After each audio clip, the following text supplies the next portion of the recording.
আপনি রাস্তায় হাঁটছেন বানরের মূর্তি নিয়ে, বানরের সাথে আপনার কি সম্পর্ক? বানরের সাথে বাঙালি সংস্কৃতির কি সম্পর্ক? আমরা কি বানর থেকে আসছি? তাহলে বানরের মূর্তি আমি হাঁটে নিয়ে হাঁটবো কেন? একটা প্রজন্মকে আল্লাহ বানর বানিয়ে দিয়েছিলেন, কোরআনে দলিল আছে। আমরা কি সেই প্রজন্ম? তাহলে বানরের মূর্তি নিয়ে রাস্তায় হাঁটবো কেন? কেন আপনি পেঁচার সাথে আপনার কি সম্পর্ক? তো এখানে পেঁচার সাথে আপনার সংস্কৃতি কি সম্পর্ক? পেঁচা অমঙ্গলের লক্ষণ। তো এগুলো কি শুরু করেছি আমরা? দেখবেন আমাদের মুসলমানদের সংস্কৃতির মধ্যে এখন সব বিজাতীয় সংস্কৃতি ঢুকে গেছে। আমরা এখন পড়ে আছি গান বাজনা, ঢাকঢোল, ডুকি তবলা এবং এমন কিছু সংস্কৃতির নামে কাজ যেগুলোর মধ্যে শিরক আছে অথবা বেদাত আছে। এত বাঙালি বাঙালি করে চিৎকার করেন, তাহলে আপনি এগুলো পড়ছেন কেন? কথা বলেন। আমাদের বাপদাদারা বাঙালি ছিলেন, খাঁটি বাঙালি, তাহলে আমরা কেন এখন জয়ীফ বাঙালি হলাম কেন? জাল বাঙালি হলাম কেন? আপনার বাসার কমোড পর্যন্ত ইংরেজদের আদলে করা। সবকিছুই খাবার অভ্যাস, খাদ্যাভ্যাস, আপনি পিৎজা বার্গার ছাড়া খেতেই পারেন না, খাদ্যাভ্যাস ইংরেজদের। তারপরে খাওয়া হালাল না হারাম সেটা প্রশ্ন করছি না আমি, আপনি প্যাশনেট না তো আমাদের সংস্কৃতি নিয়ে। আমাদের সংস্কৃতির মূল জায়গাটা কই?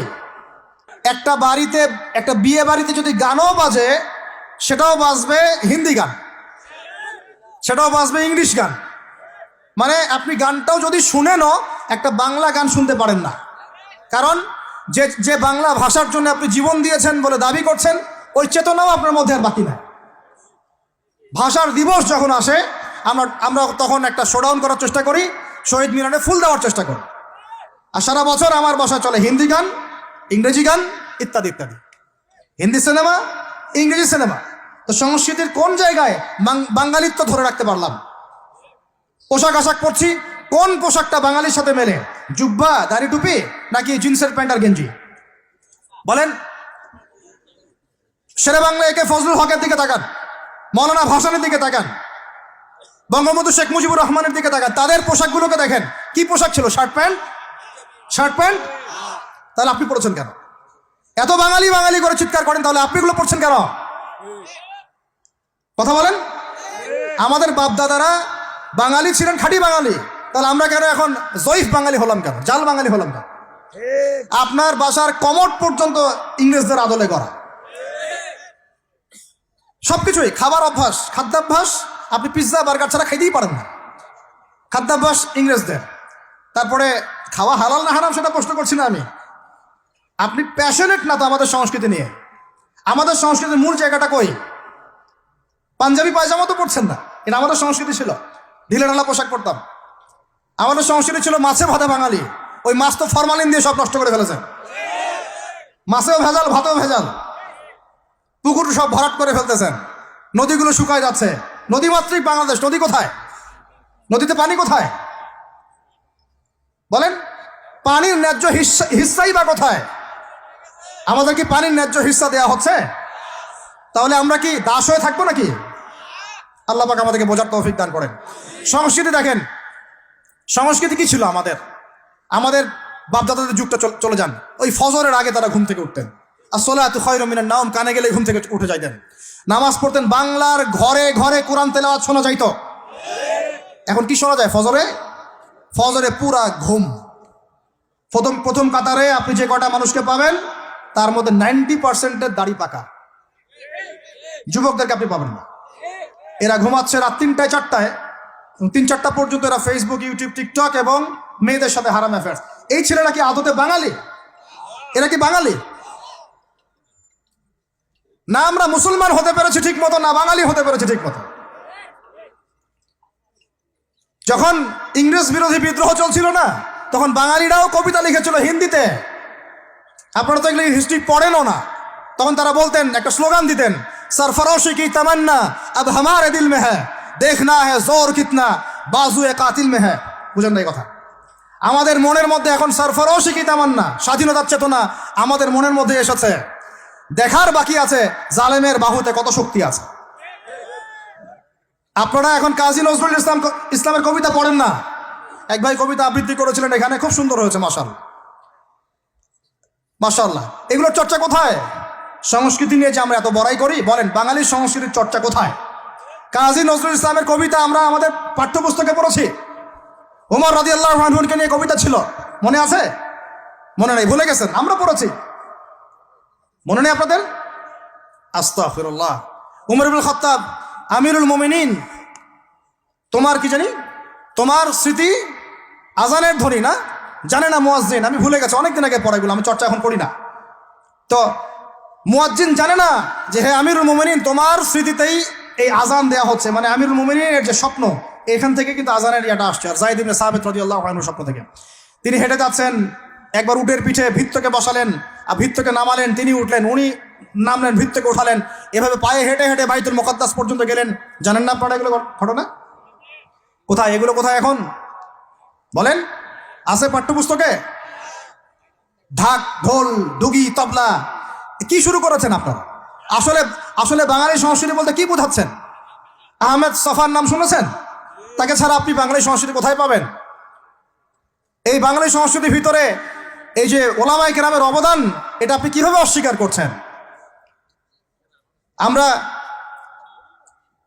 এখন পড়ে আছি কয়েকটা বিষয় নিয়ে। দেখেন, গান বাজনা, ঢাকঢোল, ডুগি, তবলা এবং এমন কিছু সংস্কৃতির নামে কাজ যেগুলোর মধ্যে শিরক আছে অথবা বেদাত আছে অথবা কুফর।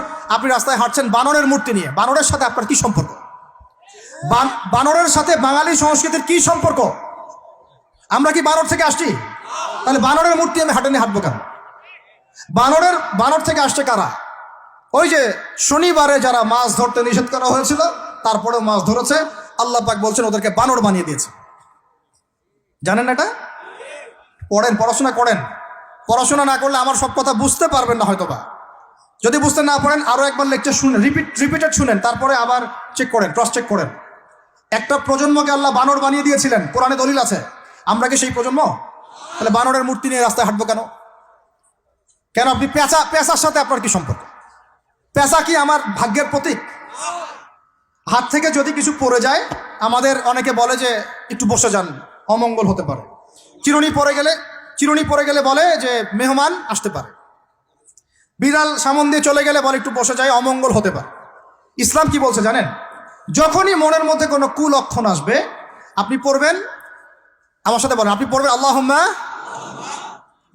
লা খায়রা ইল্লা খায়রুক ওয়ালা আল্লাহুম্মা লা তায়রা ইল্লা তায়রুক ওয়ালা খায়রা ইল্লা খায়রুক ওয়ালা ইলাহা গায়রুক। মানে আল্লাহ আপনার দেয়া কল্যাণ ছাড়া কোনো কল্যাণ নাই, আপনার দেয়া অকল্যাণ ছাড়া কোনো অকল্যাণও নাই, আপনি ছাড়া কোনো ইলাহ নাই। এই হলো মুসলমানের আকীদা। তো এখানে পেঁচার সাথে আপনার সংস্কৃতি কি সম্পর্ক? পেঁচা অমঙ্গলের লক্ষণ। তো এগুলো কি শুরু করেছি আমরা? যে কোনো একটা বিষয় নিয়ে যদি আলোচনা করতে চান, আসেন, বসেন, আমরা বসি, আলোচনা করি, সমাধানের পথ খুঁজি, প্রতিভাকে মূল্যায়ন করেন। ইউসুফ আলাইহিস সালাম বলেছিলেন যে আমি বিশ্বস্ত আস্থাভাজন, আমাকে এই খাজানার দায়িত্ব দেন। কে বলেছিল? ইউসুফ আলাইহিস সালাম। কখনো কখনো দায়িত্ব চেয়ে নেওয়া জায়েজ, যখন দেখবেন দায়িত্ব নেয়ার যোগ্য কোনো মানুষ নাই। কিন্তু যে পদ্ধতিতে এখন মানুষ দায়িত্ব চাচ্ছে, ওই পদ্ধতি তো ইসলাম সমর্থন করছে না। এখানে আপনি একজন ট্রান্সজেন্ডারকে দেখছেন মানুষের ঘরে ঘরে গিয়ে ভোট চাচ্ছে, একজন হিজড়াকে দেখছেন মানুষের ঘরে ঘরে গিয়ে ভোট চাচ্ছে, নারী থেকে পুরুষ হচ্ছে, পুরুষ থেকে নারী হচ্ছে, তাও আবার ভাই ওইদিকেই। নিজেরও লজ্জা লাগতেছে, কারণ আমি আবার উত্তরবঙ্গের মানুষ।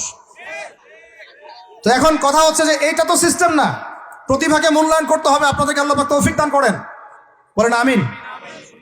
এখন কথা হচ্ছে সংস্কৃতি যদি আপনি ভিতরে চোখ দিয়ে দেখেন, দেখবেন টপ টু বটম আপনি ইহুদি খ্রিস্টানদের সংস্কৃতি ফলো করছেন। আপনার খাওয়া, আপনার রুচি, আপনার অভ্যাস, আপনার পছন্দ, আপনার বিয়ের অনুষ্ঠান, আপনার জন্মদিন, আপনার মায়ের ওই কি বার্ষিকী, বাবার ওই বার্ষিকী, যা যা করতেছেন সবকিছু কার অনুসরণ করতেছেন আপনারা? ইহুদি খ্রিস্টানদের। একটা ভবন উদ্বোধন করবেন, খুচুত করে একটা ফিতা কাটলেন, কাইটটা মাশাআল্লাহ পায়রা আপনি উড়াই দিলেন। তো এই পাখি কি আমার কল্যাণ নিয়ে আসবে? হ্যাঁ, এই পায়রা আমার কল্যাণ নিয়ে আসতে পারে? ওইখানে দাঁড়ায় 2 রাকাত নামাজ তো পড়তে পারতেন, পরে আল্লাহর কাছে দোয়া করতে পারতেন, আল্লাহ আমি এই কাজটা শুরু করলাম, আল্লাহ তুমি বরকত দান করো। এটা আমার সংস্কৃতি। একটা দোকান করেছেন, বাড়ি করেছেন, শুরুতেই আপনি ডিজে পার্টি দিলেন, ডিজে পার্টি, সুবহানাল্লাহ, সূরা বাকারার তেলাওয়াত তো দিলেন না। তাহলে পুরো বিশ্বের প্রত্যেকটা ডিপার্টমেন্ট, মূল জায়গাগুলো আমরা এখন নিয়ন্ত্রিত হচ্ছি, এবং ভিতরে চোখ দিয়ে যদি দেখি আমরা আমাদের শেকড় থেকে দূরে সরে গেছি। ভাই আল্লাহ পাক আমাদের সব